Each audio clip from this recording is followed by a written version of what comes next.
দেশি মুরগি দিয়ে আলু পটলের পাতলা ঝোল বানিয়েছি। নাতির জন্য মুরগি পাঠিয়েছে, সেটা রান্না না করে দিলে হয় বলেন? আসসালামু আলাইকুম, কেমন আছেন সবাই? নিশ্চয়ই ভালো আছেন। আমিও ভালো আছি, আলহামদুলিল্লাহ। মাংসগুলো আমি ভালোভাবে ধুয়ে নিয়েছি।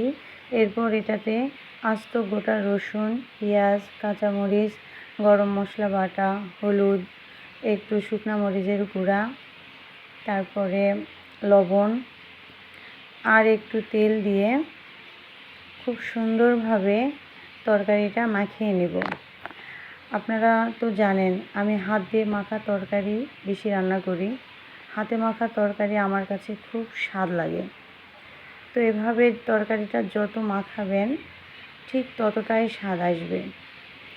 এভাবে আমি তরকারিটা মাখিয়ে নেব। তরকারি থেকে এমনিতেই পানি বের হয়ে আসবে, এখানে শুধু একটু হাত ধোয়া পানি দিব, দিয়ে তরকারিটা আমি কষায়ে নেব। এই তরকারিটা যত কষাবেন তত তরকারিটা মজা লাগবে। এভাবে কষিয়ে নিচ্ছি আমি। রসুনগুলো কিন্তু আস্ত গোটায় দিতে হবে।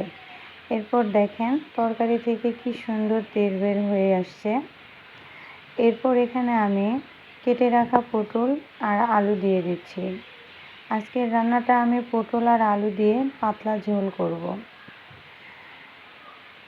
আলু আর পটলটা দিয়ে তরকারিটা দীর্ঘক্ষণ ধরে আমি কষিয়ে নেব।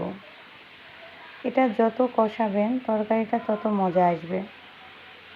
তো একটা রাঁধুনির হাতের রান্নার স্বাদ হয় একটা জালে আর একটা ঝালে, এটা তো কথাতেই আছে। এরকম কষিয়ে নেওয়ার পরে আমি সামান্য একটু পানি দিব, দিয়ে একটু ঢাকনা দিয়ে রেখে দেব।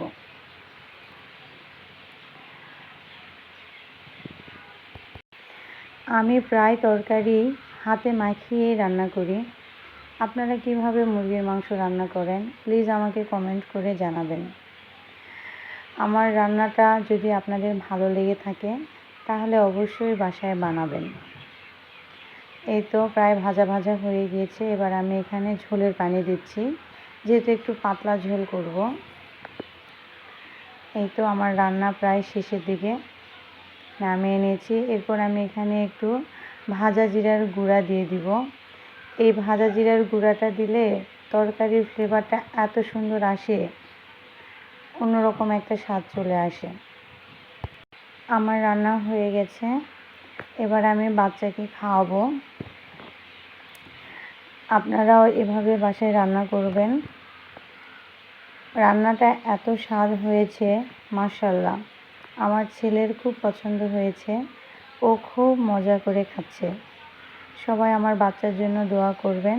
আপনারা সবাই ভালো থাকবেন। আল্লাহ হাফেজ।